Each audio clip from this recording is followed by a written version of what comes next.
بسم اللہ الرحمن الرحیم۔ السلام علیکم۔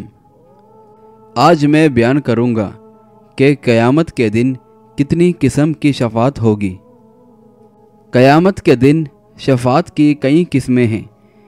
ان میں سب سے بڑی شفاعت شفاعت عظمیٰ ہے، جو محشر میدان میں اس وقت پیش آئے گی جب لوگ فیصلے کے انتظار میں کئیوں سال گزار چکے ہوں گے۔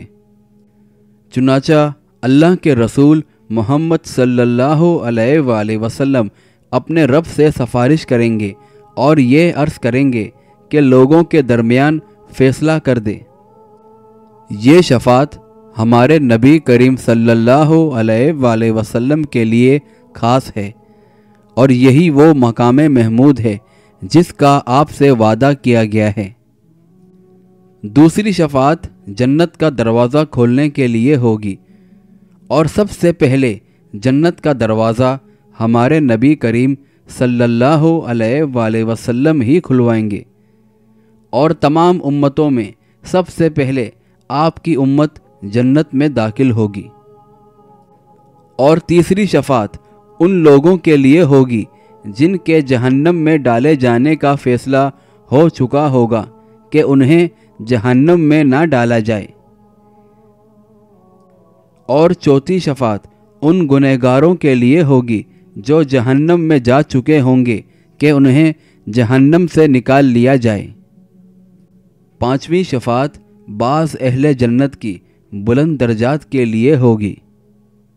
مؤخر الذکر تین شفاعتیں ہمارے نبی کریم صلی اللہ علیہ وآلہ وسلم کے لیے خاص تو نہیں، لیکن آپ کو اس بارے میں اولیت حاصل ہوگی۔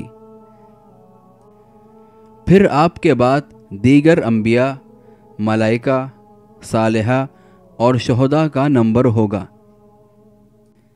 اور چھٹی شفاعت کچھ مومن بندوں کے حق میں ہوگی کہ انہیں بلا حساب جنت میں داخل ہونے کی اجازت مل جائے۔